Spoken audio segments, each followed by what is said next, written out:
Hello, it's Andy from PCR Global out on an audit. Where am I? I'm out in Dubai. What standard am I doing? I'm doing ISO 28007 and 28000. So 28007 is basically about armed personnel, so maritime security officers who protect vessels. What I want to talk about, as always, risk assessments, risk assessing. So ultimately, what I've been thinking about the last few days, or the last couple of weeks really, it is the overlap between the security risk assessment and the health and safety risk assessment. Ultimately, that is the risk assessment methodology used by organisations.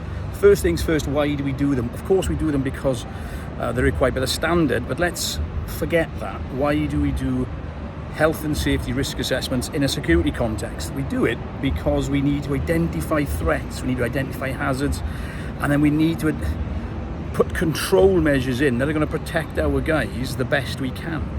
So this requirement, it's a moral requirement as well as a statutory requirement. But if we look at it from the overlapping nature of security and health and safety risk assessments, it's easy to forget when we're thinking about security that this is actually a health and safety requirement, and that is more linked to law than the security risk assessment. Okay, we're protecting assets, but we're also protecting life as well. And ultimately, if you're putting yourself in harm's way, there needs to be a risk assessment that considers those different types of hazards, different types of attack methods, if you want, and that needs to be recorded. So it's critically important that we get these right. I quite often say decisions cost lives and livelihoods.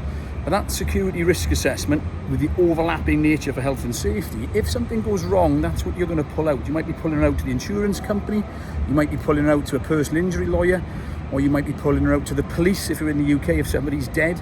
So it's really, really important that's right.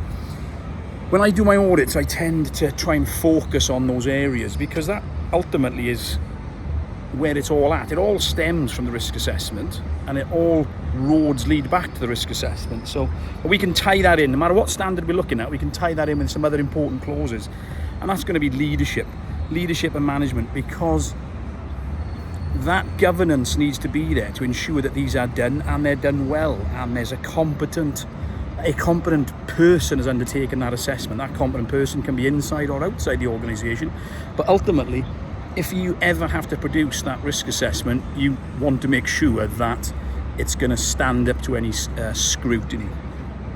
So that's it really. It's what I want to talk about, the overlapping nature of security and health and safety risk assessments, the link to leadership, the link to a duty of care, and just to remind ourselves that we do those assessments to protect people, not to satisfy any type of standard or certificate that we've got. And that's it. So thank you very much for watching. Just realised